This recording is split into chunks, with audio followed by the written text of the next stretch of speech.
Bonjour, je suis très heureux de vous retrouver.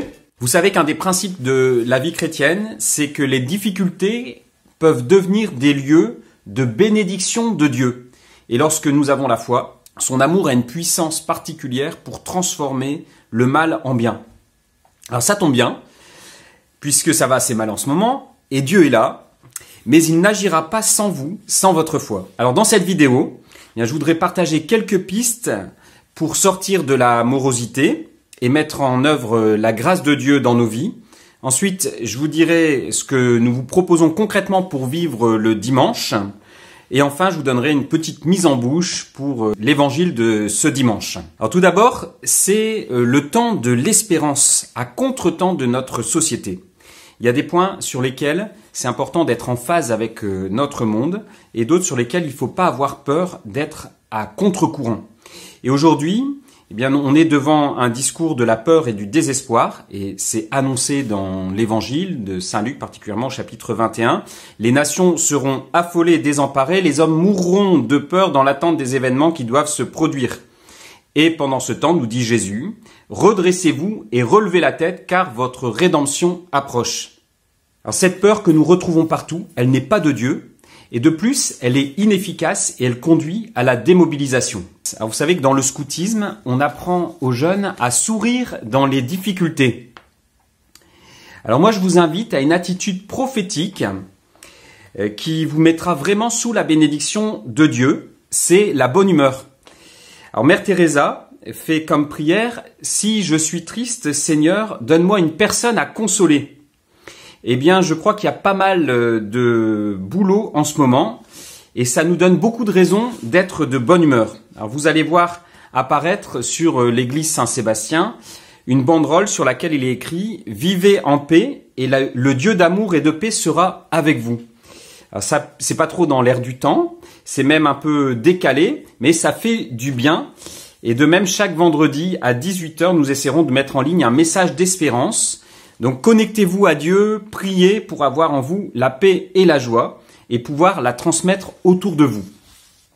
Deuxième point, comment vivre le dimanche? Alors à l'heure qu'il est, nous attendons encore les résultats du référé liberté qui a été déposé par les évêques et qui doit être annoncé bientôt. Et donc pour nous, comme catholiques, il ne s'agit pas de défendre à tout prix de pouvoir célébrer des messes dans n'importe quelle condition sanitaire. On est bien conscient de ce qui se passe. Mais il s'agit de défendre la liberté de culte, qui est un des droits fondamentaux de notre démocratie, et pouvoir l'exercer ensemble de façon responsable. Donc même si on retrouve assez rapidement une possibilité, une liberté de se réunir, eh bien ce sera dans des conditions assez strictes et encadrées. Et donc voilà ce que nous proposons sur la paroisse en ce moment. Donc on peut toujours tout d'abord prier seul le dimanche. On peut prendre un temps de prière parce que c'est toujours le jour du Seigneur, même si on n'a pas la possibilité de se retrouver. Et donc on peut prier chez soi, en particulier avec les lectures de la messe, et dire à notre Père. Voilà, et prendre un temps de prière qui permet de vraiment s'unir à la prière de l'Église et vivre ce jour comme le jour du Seigneur. L'église Saint-Sébastien, elle sera toujours ouverte comme elle l'est d'habitude et on essaiera aussi d'ouvrir les autres églises de la paroisse aux heures habituelles des messes pour que chacun puisse venir librement et prendre un temps de prière dans ces lieux qui sont porteurs et propices à la méditation. Alors nous vous encourageons aussi à vous réunir, pas rester seul le dimanche, mais vous réunir à 3, 4, 5 pour avoir un temps de partage, si possible en visio sur Internet, et donc pour vivre un partage sur la parole de Dieu. Et on mettra à cet effet à disposition une petite fiche avec l'évangile et des pistes de réflexion et des questions qui permettent de vivre ce temps de partage sur environ une demi-heure. Ça peut être le dimanche matin, par exemple, donc en première partie de matinée. Ça permet de vivre un temps fraternel entre chrétiens le dimanche et c'est très important de garder cette dimension fraternelle. Ensuite, vous pouvez communier le dimanche en venant chercher les hosties consacrées à l'issue d'une messe qui est non publique et qui sera célébrée à Saint-Sébastien le dimanche matin.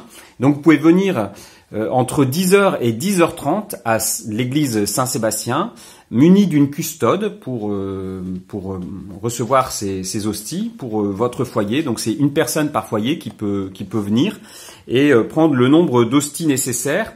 Et sur le site de la paroisse et dans la description de cette vidéo, vous trouverez également un petit guide pour vivre un temps de communion à la maison. Donc tout est très bien expliqué, c'est très simple à faire.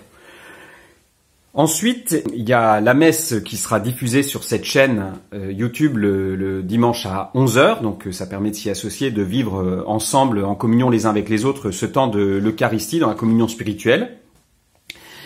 Et donc là aussi, on vous invite surtout à pas être passif en vous mettant simplement devant votre écran, mais vous faire un coin prière, à méditer la parole de Dieu avant la messe, partager vos intentions en utilisant le chat, bref, à être actif et impliqué.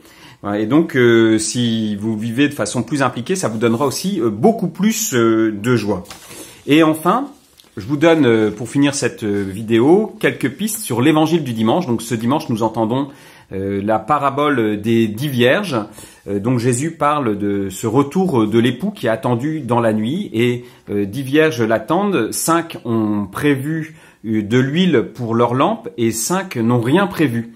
Et lorsque l'époux revient, eh bien les 5 qui ont été prévoyantes, elles entrent et elles sont dans la joie des noces, et tandis que les 5 qui n'ont rien prévu, elles restent dehors. Alors, une première piste pour méditer ce texte, c'est de mettre nos vies dans l'attente de la venue de Jésus. Est-ce que j'espère en lui? Comment la foi en Jésus m'éclaire, et m'éclaire particulièrement pour ce temps présent? Ensuite, une deuxième piste, c'est de regarder ce qui, dans notre vie, permet d'acquérir l'huile. L'huile symbolise l'Esprit Saint, cet Esprit de Dieu, cette présence de Dieu qui nous donne la vie. On peut l'acquérir de bien des façons. Quels moyens prenons-nous concrètement pour acquérir l'Esprit Saint? Je vous laisse avec ces 2 questions que vous retrouverez sur la petite fiche de méditation de l'Évangile qui est partagée aussi sur le site internet et dans la description de cette vidéo. Que le Seigneur vous bénisse et à bientôt.